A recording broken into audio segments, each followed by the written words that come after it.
don't know why I say goodbye. I say hello. Hello. Are you also just like not even going to tell me that you guys bought PSLs in Charlotte for the football? Like literally you just like low key dropped that on your personal Instagram and everybody was like, oh my God, Christy. I'm like, what? They're like, do you not watch her story? I'm like, no, I selfishly only watch my own story. So that's right. That is right. We are official. I don't think they're really called PSL owners because it's for the Panther Stadium license, right? But it is at Panther Stadium, Bank of America. But we're season ticket holders. So I don't know if that was really smart or really dumb of us because Michael and I live in DC and now we're season ticket holders for Charlotte FC soccer. Yes, it was very smart because it will force you guys to move back to Charlotte, which I've been talking into existence since literally even 2 months before you decided to move up there. So when does the season start? So season starts April 2022. So you have a year to move home. Yep. And to be honest, it couldn't fall in a more perfect time because our lease is up at the end of May. So let's just keep our fingers crossed that some sort of job opening will pop up in Charlotte. I've already told my boss, like, hey, Ken, I kind of want to skedaddle back home eventually. If there's any openings that happen to pop up, I would want to stay with this company, obviously. And he's like super, super cool about it. Okay. So we just got to get you back to, like I said, I've been talking about it for a very long time now. So the fact that there's like something officially tying you back to Charlotte. Yes, it's crazy. The best feeling in the entire world. But you have a 5K to run, don't you? Because that sounds miserable. So, okay, what day is today? The 24th. I'm running a virtual 5K on April 17th. So what I'm thinking is,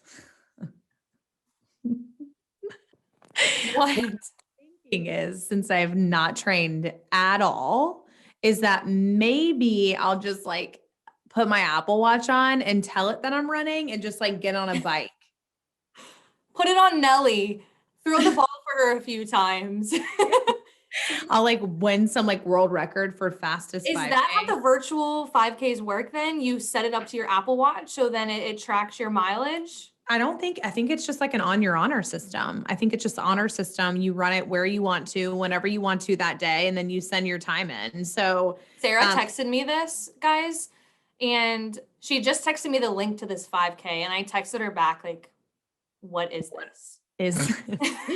Why are you doing it, right? Why are you sending this to me? I don't run. Christine, 2.5 or a year and a half ago, I like was doing a lot of working out. Like I did triathlons. Yeah, you freaking killed it. I know. And then I broke a rib and it went all downhill from there. Like I did not train with longevity in mind. Let's just say that. And so it's been probably an equal amount of, it's probably been 18 months since I've done anything above a walk. And it's only 3 miles is still a lot, but I think 3.2. Yeah. You're going to do really well. I think you should really do it. It might spark like that inner flame under your butt, for you. The reason why I did it is because it's Steve Smith's Lace Up Sun 5K. So it's not just anybody's 5K. It's for a good cause. It's for the Steve Smith Family Foundation. But also one of like the perks is, first of all, if we raise the most money, I get, I think something signed by Steve Smith, a signed pair of game day cleats. All right, Steve. So we have to fundraise. I need to start fundraising. I will put it on our link in our bio on Instagram. So this is also a plug to follow us on Instagram, but I'll link the donations page there. Just like right above our NCAA tournament bracket link. And that way people can go in there and donate if they want to. I think the highest number, like the highest person who's fundraised the most, I think is like $200. So it's nothing. Sarah, can you imagine if we won that? Steve Smith would be like, oh, damn it, sports sis again. They show up, they stalk me. He's going to think that we stalk him. I know. But anyways, happy Thursday, Sis Squad. Today we are going into week 24, episode 24 of It's Sports Sis. We have a very special guest joining us today. He is none other than our older brother, Woo! Kreshon III. Welcome in, Martin. And don't you have some sort of like title after your name since you're a lawyer, Martin? Yeah, well, first off, thanks for having me. I'm actually really excited to be here. It's kind of awesome what you guys have done with this show already. Technically, I have like JD after my name, but you don't even see that in emails because you just kind of look pretentious if you do that. What does JD stand for? Juris Doctor or Juris Doctorate. Juris Doctorate. Got it. Nice, And you fancy. graduated from Charlotte School of Law in 2012. Is that right? That's right. Which would mean that you've got 9 years, you old man, of law experience. So Yeah. Martin is going to kind of break down. So everything that's going on with Deshaun Watson, we're going to break down for you guys, but Martin is going to break it down even further in the sense of the law, really. He's going to talk to us about what it necessarily means with the law. So first things first, Deshaun Watson is completely in hot water. Is completely in hot water right now because he now has, I believe, 14 sexually assault cases charged against him at the moment, but there's 24 claims. Yes. So Martin, I think first, this was not on the sheet, but 14 cases and 14 official cases, but 24 claims. Like, what does that mean? Well, that could mean a couple of things. Assuming the attorney in Texas has actually filed lawsuits, those could be the 14 cases, and then there might be additional women who have made claims against Deshaun Watson who have not either signed up to be represented by, I think his name is Busby, by him or somebody else, or who have not just filed a lawsuit in their own name yet. Or, I mean, I guess the lawyer could deem their story like not as credible, which sounds like terrible to say, so that maybe he doesn't have like a leg to stand on by making it an official case. Right. Well, you know, in a case like this, I'm sure there's all sorts of people. And one thing you have to consider when filing a case, whether as a prosecutor or as a private or a civil attorney like Mr. Busby is, you know, the credibility of people making allegations. Yeah. And if somebody comes forward, either because, you know, for whatever motive they might have with a false allegation against Deshaun Watson, and he prosecutes that or he moves that case forward, then it could hurt the credibility of his other clients. Got it. Okay, that makes sense. So rewind, we kind of jumped right into the nitty gritty, Christine. Right. What is happening? What are these 14? I mean, obviously you said they were alleging sexual assault and inappropriate conduct against Deshaun Watson, but what's the story? What's kind of the gist of what's happening and why they're coming forward and like what happened? So first and foremost, Deshaun Watson, you guys, is the quarterback of the Houston Texans. There's been a lot of drama going on surrounding his name right now because he hasn't wanted to play for Houston, but Houston's not really willing to give him up yet. Then all of this came out almost, I don't know, has it even been a month since all that drama started, Sarah? I would say probably the quarterback drama started at like right after the Super Bowl, which if you can believe it, the Super Bowl was about a month and like 10 days ago or 20 month and a couple weeks ago. Right. Okay. So, I mean, it's been a short timeline, right? And what's been going on with Deshaun Watson right now is there's all these allegations during massages. Like, so he has all these different massage therapists that come to his house, and they all have come out with very similar stories about Deshaun exposing himself and telling the female masseuse to massage his private parts and his inner thighs and intimidating them once the act is complete by saying, you know, I want to make you sign a non-disclosure agreement, which. No, I won't make you sign a non-disclosure agreement, but don't ever talk about this or something similar to that, right? So it's almost like a threat, right? Yeah, it's like a very intimidating like thing, right? Like, you know who I am, you know what I'm capable of. like, you don't want to ruin your career, neither do I. So basically just keep your mouth shut and I won't make you sign an NDA. And there was one very brave woman that came forward first and came out and said that he sexually assaulted her. And within days, Sarah, I mean, maybe even hours, I'm not really sure the timeline of it, but all of a sudden, all of these new cases started coming out. All these new women started stepping forward and saying that he did the same exact thing to them. So at this point, it's not even he said, she said, right? It's he said, she said, she said, she said, she said, she said. Yeah. So he's definitely in some hot water, but I'm glad that Martin's here because I do want to kind of talk about what a non-disclosure agreement is. Like, why would Deshaun Watson have these women sign a non-disclosure agreement? Or they did not sign a non-disclosure agreement. But why would you threaten them with it? Why would they threaten a non-disclosure agreement? So based on what you're telling me, it actually seems kind of dumb on his part because it might have helped protect him to a certain extent. So a non-disclosure agreement, first and foremost, is usually it's a private agreement. So usually non-disclosure agreements might be used by celebrities, but like maybe if they hire a babysitter, like a babysitter of the right kind of high-powered celebrity might have to sign a non-disclosure agreement in which they promise not to disclose things that they see at the house, right, or during family interactions. It helps them keep their privacy. And usually an NDA comes with money attached to it. Nobody primarily will sign them without being paid for it. There's also the requirement of what they call consideration contracts. You know, if I promise to do something for you, but you don't do anything in return, it's not really a valid contract. In this case, him saying, I'm not going to make you sign an NDA, but don't go public with this, like I could make your life miserable or, you know, come after you in some way, is more of an overt threat, or at least implied, and doesn't help protect him. Yeah, it doesn't protect him.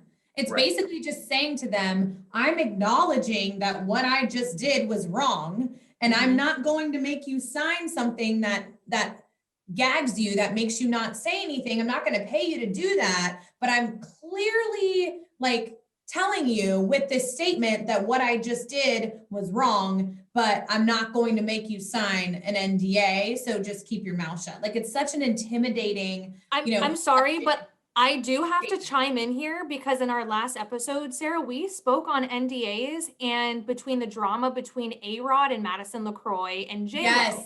A-Rod had Madison LaCroix, Martin, who is this celebrity who just became famous from a Bravo TV show. And there was allegations that A-Rod and Madison LaCroix were seeing each other behind J-Lo's back, but he had her sign a non-disclosure agreement, so she couldn't speak his name ever. Right. And he probably paid her a pretty penny to do that. Oh, I'm sure. Like, now, like, can Madison LaCroix say, I cannot say that because I signed a non-disclosure agreement? I wouldn't be surprised if they had an NDA that it actually prohibited her from discussing the NDA. That makes sense because she never said anything about it. Now, her agreement with him is always subject to like probably agreements between them and also, you know, what general stuff that's going on in public. So I actually looked this up and she had made a statement saying that, you know, she'd never had a relationship with him right behind J-Lo's back. And they had short conversations. I guarantee you that was probably cleared through him and his people. Right. If there is an NDA in place. They also, just because there's like a technical violation of something does not mean it's always worth going through, right? Got it. It's not worth going to court for, or like pursuing. Or trying to enforce, right? Sometimes these things might have what they call liquidated damages, meaning you don't have to prove that you were hurt and that you like lost money, but for every violation you have to pay a certain amount of money or things like that. But even that might have blowback on the person trying to enforce it. So in this case, A-Rod may not have, even if she did not clear that statement with him, might not want to try and enforce it because then people will be asking more questions about the NDA. Right. NDAs also, guys, even if even if what's the name, Deshaun Watson had enforced or had them sign an NDA, they are often not enforced to the extent that they cover illegal conduct or prohibit somebody from discussing illegal conduct. Got it. So if Deshaun Watson sexually assaulted these women in various forms, and they were, say, called to testify at trial, he could not then sue them or try to enforce NDAs for them discussing his illegal conduct. So right now, they're just civil complaints, right? It's nothing criminal as of right now. But what's the difference between civil complaints and criminal complaints? Sure. So it basically comes down to stuff from the government, something from the government, which is criminal, and civil, which is something initiated by a private party. So as a personal injury attorney, if you are one of my clients, say you get hurt by somebody and we can't reach an agreement with that other person's insurance company, we'll initiate a lawsuit. That's a civil complaint. In fact, the lawsuit that we file is called a complaint. Mm-hmm. Now, there can be overlap between them in that civil facts found out during the course of a lawsuit in a civil complaint could be used by the state as the basis for criminal charges. Okay. Or vice versa. Sometimes criminal charges come first, and then there's a civil lawsuit afterwards. Got it. So the fact that these, so say, for example, one of these women who are alleging these things, against Deshaun Watson would have picked up the phone and called 911 after, one of these incidences or alleged incidences and said, I don't know what just happened, but I think this just happened. This is kind of the details. Would that automatically make it a criminal case? It could trigger one. So every jurisdiction is different. North Carolina is actually one of the few where you as a private person can go down to the magistrate and kind of swear out charges on somebody. Usually it requires police investigations. And this is kind of where things get tricky, because, with the whole kind of, Me Too thing and movement, and people realizing that a lot of times women were not being taken seriously when they should have. Mm-hmm. Right. And especially, if you've got male detectives kind of not taking a woman at her word the way you should. And, plus, especially with somebody in Deshaun Watson, with a high powered celebrity behind it. It's intimidating. It's intimidating. Part of it's, that's part of how Harvey Weinstein was able to get away with all his abuse for so long. And so in this case, say they called 911, the police would still have to investigate and probably make a referral of some sort, or file charges themselves to the prosecutor to initiate a charge. Okay, got it. So you said because these are civil cases, basically the first woman came forward and went to a lawyer that she knew, this Busby dude in Houston, and said, this is what happened. And then as soon as she came forward, and I guess he probably went public with it, that's when all of the other women were like, oh my gosh, me too, me too, me too, me too, me too. Right. So now it's up to 14. They're all civil cases, but based off of their findings for the civil case, if the state deems any detail criminal, they could pursue criminal charges against Deshaun Watson in that case.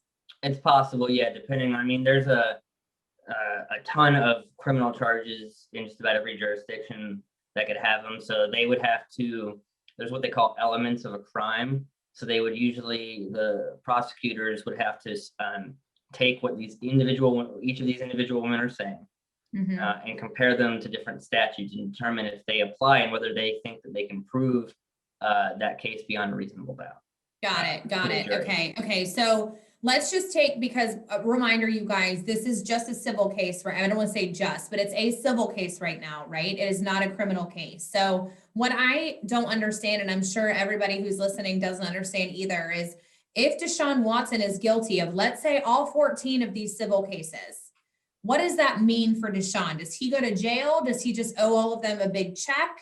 Is he kicked out of the league, or is that a separate thing? How does that whole thing of punishment work for him? So probably the money in the league issue. So as far as a civil case goes, you have to usually prove what they call a duty of breach, and that duty, causation and damages. In this case, sexual assault, assuming they prove a sexual assault happens, and in civil cases is what they call a preponderance of the evidence, basically more than 50%, which is less than what's required in a criminal case, which is beyond reasonable doubt. Got it. Okay, that's helpful. So it takes less to prove a civil case than it does a criminal case. That's right. You could literally say, if you've got two sides offering completely different versions of events, you could literally tell the jury, hey, if you think it's 51% or 50.1% chance that this actually happened, then you need to fine for the plaintiff, for the woman making these claims.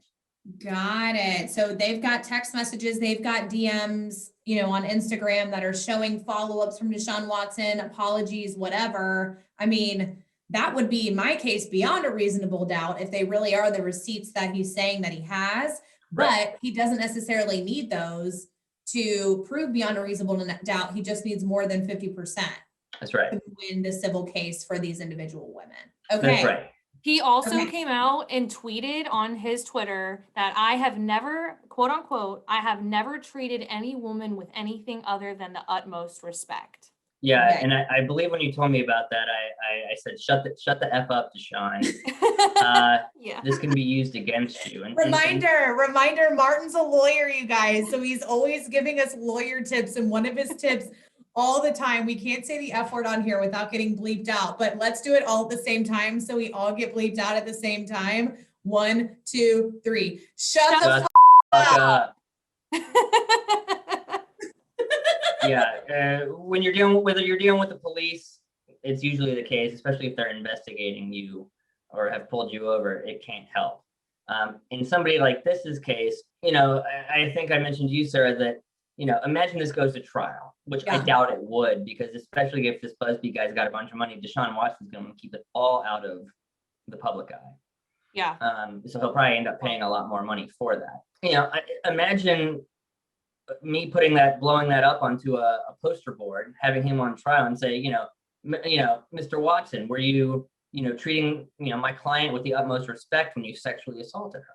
Yeah, I know. It's like literally That like was dumb of every him. single claim. Like, were you treating her with the utmost respect when you did this? Were you treating her with the utmost respect when you said this, when you texted this, when you DM'd this? So like you said, it's textbook. This could be used against you in a court of law. Yeah. Right. Like, shut the F up. Keep your mouth shut. If you guys learn anything from this podcast episode, shut the F up when it comes to talking to the law, okay?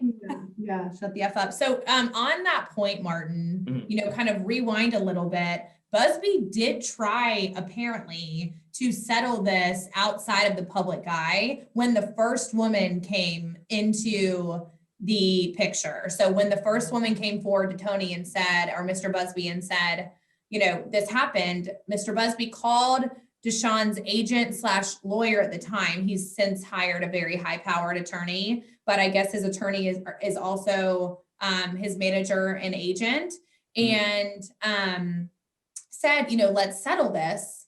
This is happening. And he blew him off. He basically sent Busby, go to hell. This is, there's no basis. And then fast forward, here we are now, right? Obviously, he blew him off and he said, there's nothing to settle on. Good luck. And 14 cases later, we've got a full-blown civil case against Deshaun Watson. So in that case, and this is just, for me, more than anything else, if they would have settled after the first woman came forward and it wouldn't have hit the public of what happened, let's say, these 13 other women weren't brave enough to come forward, right?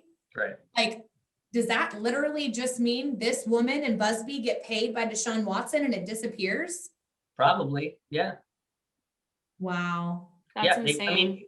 What we don't know, we don't know what Busby went to this guy with, right? Yeah. Did Busby go, in this first woman, I don't know if she's the one with all these different, text messages and emails and DMs and things. I don't know if he brought that stuff to the agent lawyer or not. A lot of agents are lawyers, and chances are this guy probably, this guy, if Busby didn't have it, if Busby's saying, well, this is what my client's telling me, but doesn't provide him anything else, that guy's probably saying, well, this is just, someone trying to extort my client. Gotcha. And so it's more understandable if he blew Busby off for that.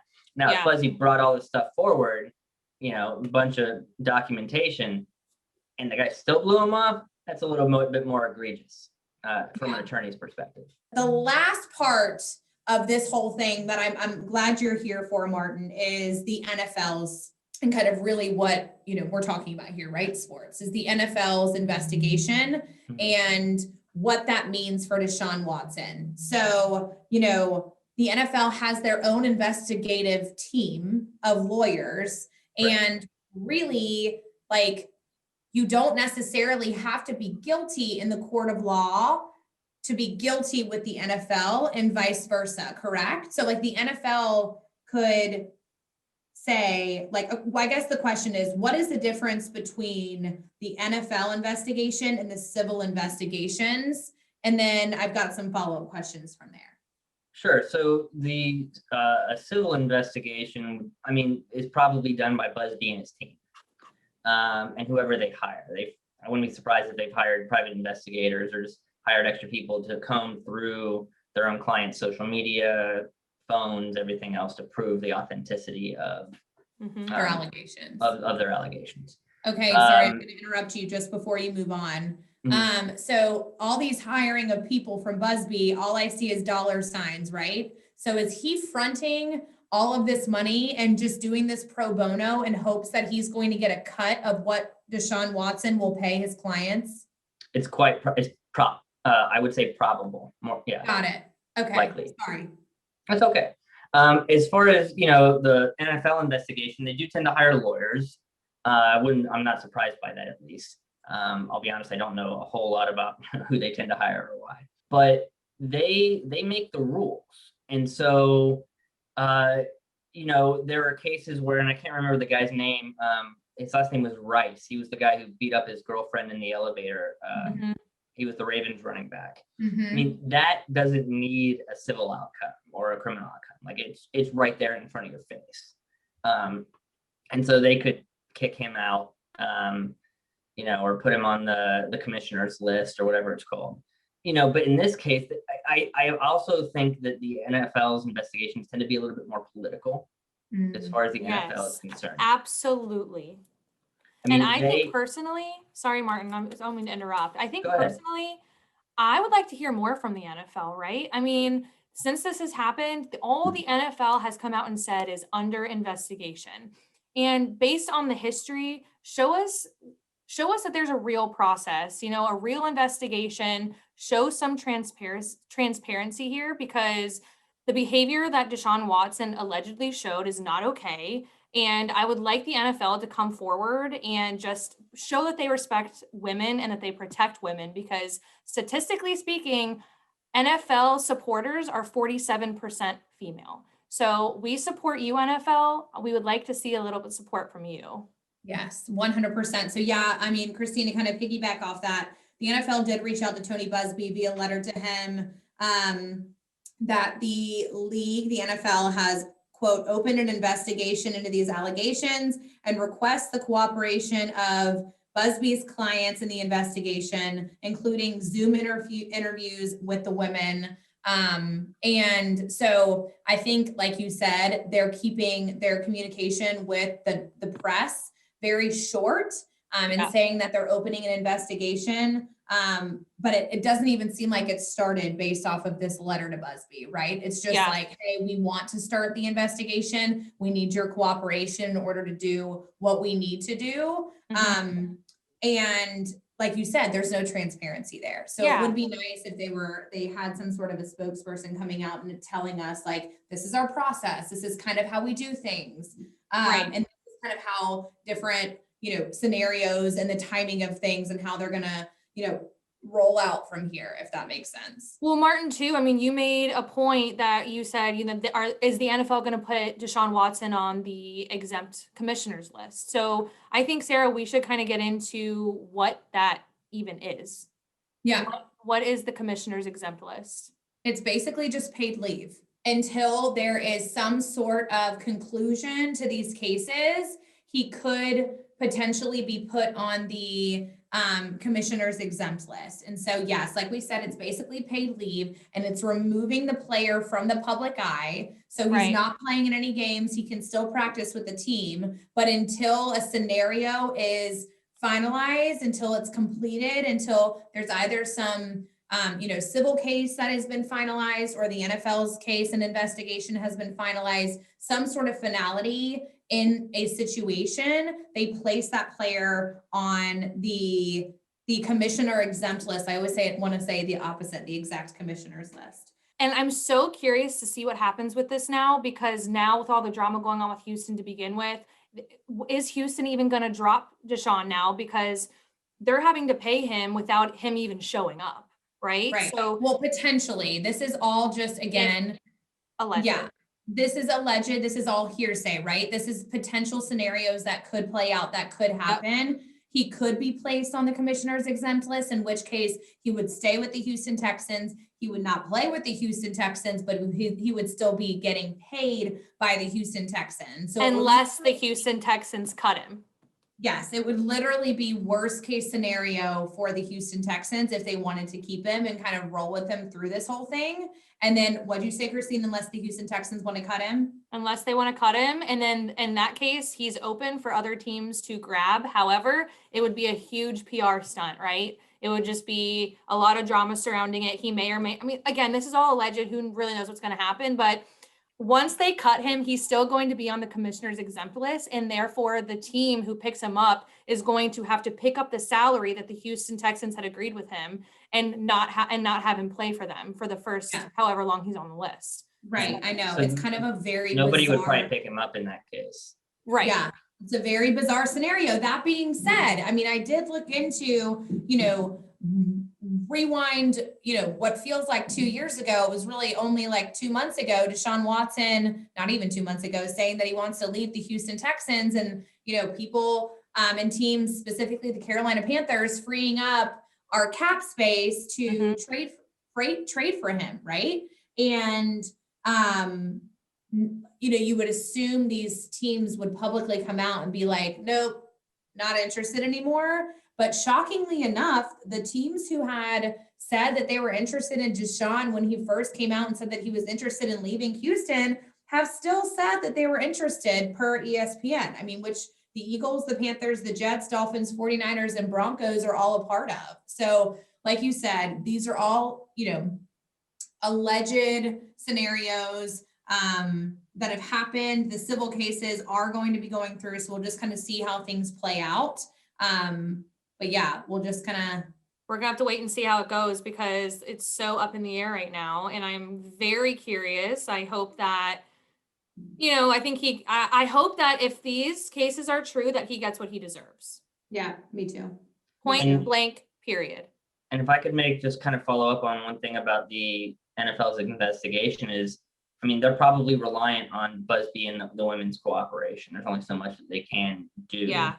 Because Busby, if he's not ready to move forward, is definitely not going to have those women cooperate until he's ready to do so. And with so many cases, and I would suspect there's also procedures that the NFL, remember, they have the collective bargaining agreement with the Players Association, the union, that protects players' interests. And so the NFL might be limited in what they can disclose during an ongoing investigation per their agreement with the NFLPA. Got it. So this all could take, I mean, if Busby's not ready, then he could basically just be in the background building a case and then tell the NFL, once his case is built, okay, I've prepped my clients. We have all of the evidence that I feel like we need. I can now allow my clients to be a part of your investigation. But that could be like, how long is this whole process going to take? Honestly, I mean, it could take, if it were an actual lawsuit, it could take years. But I suspect Deshaun Watson is going to pay a lot of money to keep this as under wraps as possible. At least that's what I Yeah. would, that's the way I see it happening. Got it. And He's like got I said, it. He's I got the know he money, so does. he's probably gonna use it. I know, but in that case, he'll spend a lot of money to make the civil cases go away, but the NFL still will not go away. The NFL still is going to want to know what happened. And will the NFL punish him and suspend him? Or will they put him on the commissioner's exempt list? I don't know. We'll have to see. We'll Right. have to Wow. see how this all plays out. But Martin, You are the thank best. you are seriously amazing. I'm hugging Dropping you. all of the lawyer knowledge on us today, talking through the whole crazy Deshaun Watson situation. If you think of anything else that you need to talk to us about, let us know. Guys, I love you, and I love you. super excited to be on here. And if you ever want to have your lame older brother on here again, just let me know. Mwah! We Mwah, love love you. older brother.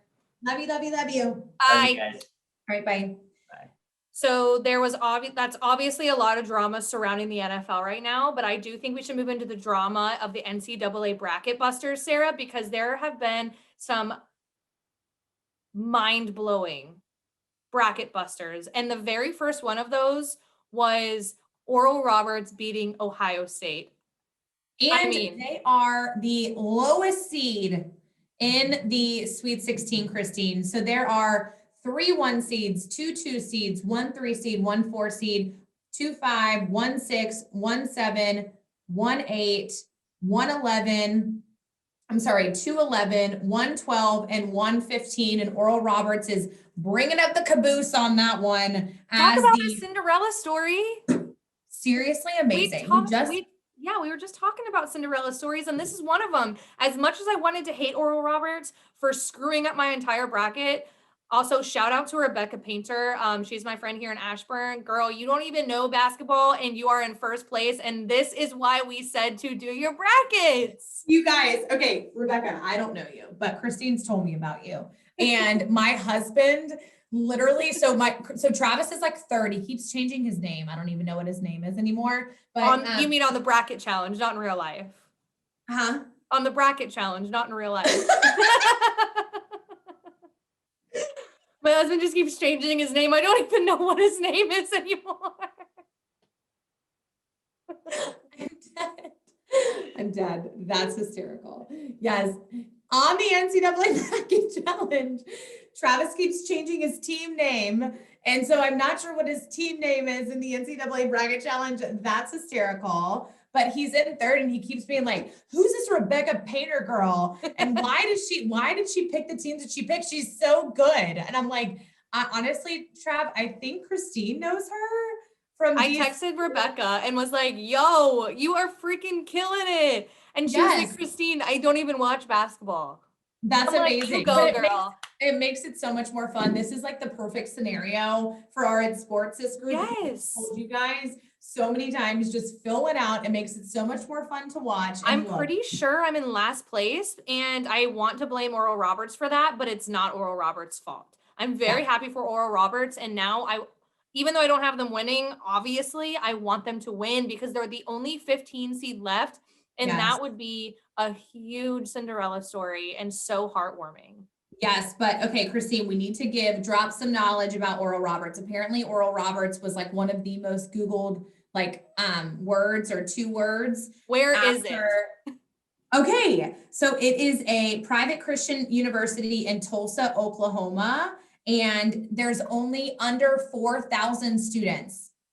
Only 4,000. Wow. I know, and for comparison, Virginia Tech, I think you said, has how many? Virginia Tech has 37,000 students. That's Okay. freaking insane. They only have 4,000. It's a tiny, tiny university. It is absolutely tiny, and I had to ask you while we were researching, why is it called Oral Roberts? So there was a man named Oral Roberts, and he happens to be the founder and the evangelist of Oral Roberts University. School. So they named it after the founder and evangelist, Oral Roberts. I think 95% of people who filled out a bracket had no idea who Oral Roberts was. Obviously, Wow. if it was the most Googled 2 words after that loss. Another Cinderella story that has been a Cinderella story, really in 2019, they were a Cinderella story too, is Loyola of Chicago, who is the 8th seed, and their team is cool, whatever. They've got a really, there's a guy with like a weird stash. They're the on their team. Ramblers. The Ramblers, yes, but their team's great, but the MVP is Sister Jean. Don't you just want to hug her? I Christine. want to hug her every single time I see her on camera. I want to go hug my TV. It You actually, right now, my heart's melting into my stomach just thinking. So, who is Sister Jean? Jean Dolores Schmidt. She's the chaplain for the men's basketball team. Jean Dolores Schmidt. It could be a song. Jean Dolores Schmidt. Jean Dolores Schmidt. Her name is my name too. Whenever we go out, the people always shout, they go Ramblers, da da da da da da da da da da. Jean Dolores Schmidt. All right, anyway. Okay. So she's the chaplain. Chaplain's basically like a pastor for the basketball team. She like says prayers for them. And I think she travels with them. But Christine, this is the most amazing part about this. She is 5 feet tall and 101 years old.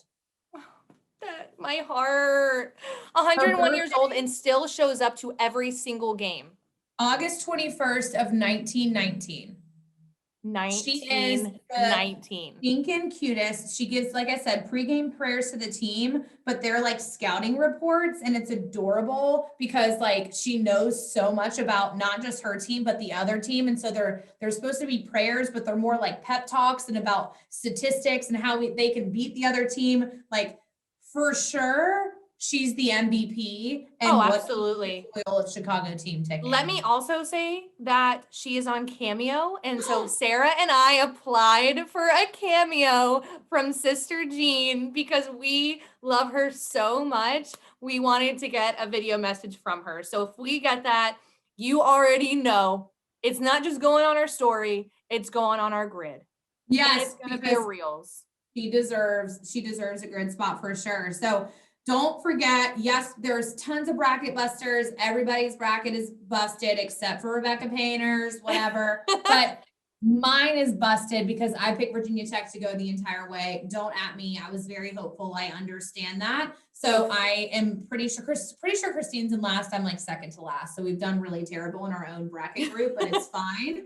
The Sweet 16, which is the group of 16 teams that is left in the NCAA tournament, is this weekend. It starts on Saturday. I'm pretty sure first tip-off is at 2:00.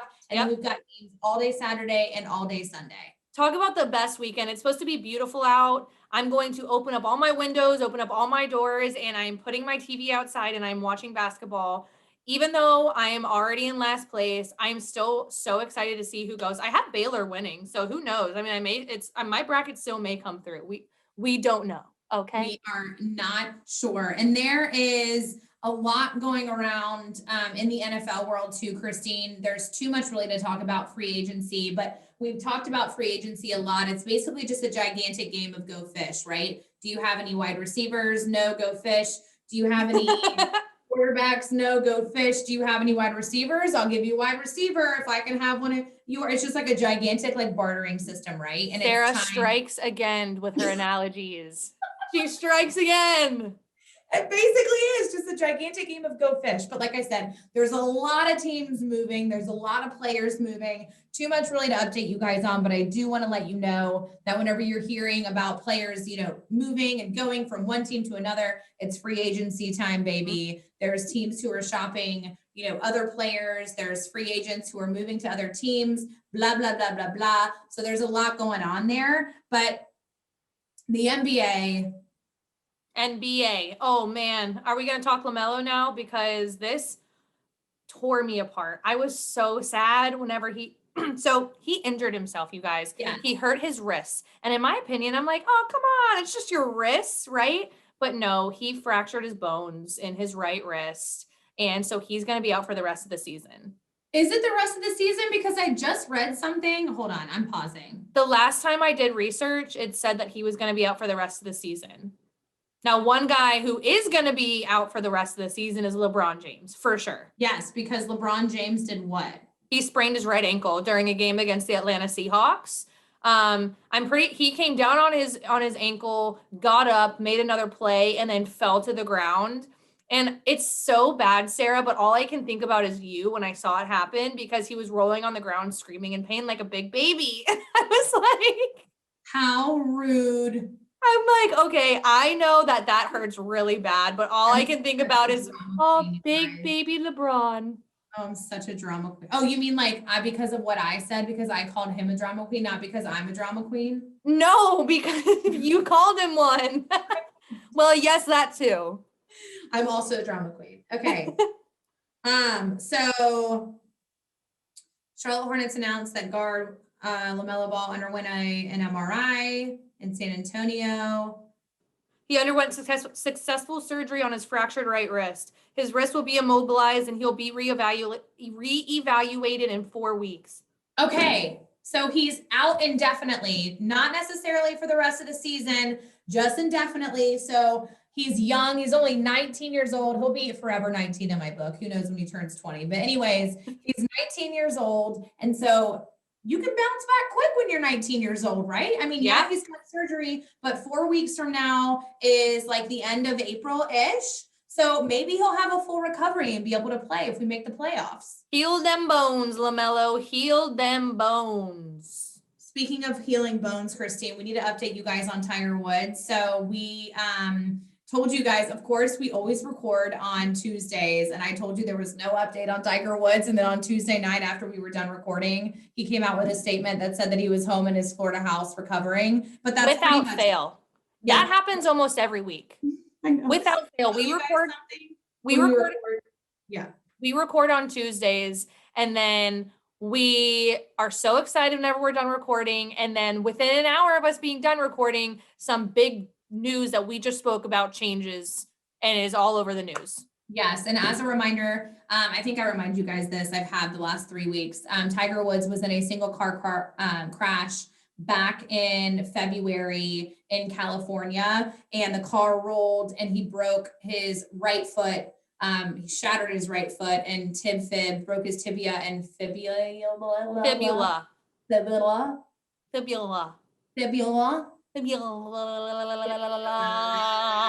Yeah, so he broke his tibia and fibula and had to have emergency surgery. So he's got posts and rods and something, screws and blah, blah, blah, blah, blah, blah, blah. So he was in California healing for a while. He is now back in Florida. And everybody was always like, pre-car accident, is he going to make the Masters? Because he was healing from his back surgery that he had in December. And that was up in the air. And so he for sure is not going to be at the Masters. But the Masters is soon. I was going to say the Masters is in like 2 weeks. It starts on April 5th and goes through the 11th. So practice rounds are Monday, Tuesday, Wednesday, and then the actual tournament starts on Thursday and rolls through Sunday. So we researched some tickets to see what the price would look like if we wanted to go to the Masters, which you normally have to be entered into a lottery anyways. But for the I want to say preseason, but it's what is it, Sarah? Practice rounds. For the practice rounds, $1,500 for a ticket for the practice rounds, just the practice rounds. I literally was like, all right, I mean, it's not like the real tournament, but like I could just go to like a practice round because I have a flexible schedule right now. Like I'll just go. I have a flexible schedule. I'll look it up. I looked it up and it was like the least expensive one that I could find was $1,500. So at me, if you've got a Masters hookup, I mean, I would love to go to the actual tournament, which is Thursday through Sunday, but preferably not for that much money. Oh my, yeah, duh. I'm not trying, no, absolutely not. But I mean, if you've got somebody who can get you a practice round ticket, I'm not going to say no either. So yes. And guys, we will go into more detail about the Masters next week, but as a refresher, go listen to our bonus episode with Joe the Golf Guy, because he'll tell you everything that you need to know about the Masters, the history, and all the basics of the game of golf. Yes, you got it. All right, Christine, it is time for our very last segment of the day, which is trivia. And while we're on the Masters, I'm going to start off by asking you a question about the Masters. Who won the 2020 Masters tournament? Oh, duh. Oh, I can see his face. Dustin Johnson. He's a Coastal Carolina boy. Gold jacket, green jacket. Who gives a shot? Huh? Yeah. I see what you did there. All right, my turn. Okay. Ding, ding, ding. 1-0, baby. The ice hockey team, known as the Bruins, play in which city? Oh my, you said you were gonna give me easy one. I went way too easy on you last time. It starts with the city is the same letter as Bruins. Boston. Yes. Wow, that was really good, Sarah. Thanks. Oh my Good gosh, job. it just clicked whenever you said the letter. Thank I you. shouldn't have. Okay, I'm gonna stop being so nice. No, okay, that was good. Thank you for the hint. All right, my last one. What team did Carson Wentz get traded to, and what team was he traded from? He was traded from the Eagles to the Lions? Bears. Oh, Titty McGee. Hold on a second. Oh my gosh. Okay, but you were close with the colors because I know how your brain works. Colts. Yes. It was the Colts. The Yes. Lions. The Lions have the same colors as the Colts, so I exactly know where your brain was going with that. So yes, Well, at least I got where he was coming from, right? yes, from the Eagles to the Colts. You got it. All right. So I didn't really get that one right. But my question is tennis. The French Open is the only Grand Slam tournament to be held on what surface? Clay. Yeah! You got it! Well, Sarah wins that round again. Go frickin' figure. Boom, boom, baby. Pound it. Wow. I went for the middle of the screen and you couldn't see. Yeah, me. it didn't work. You have to go for the camera. Okay.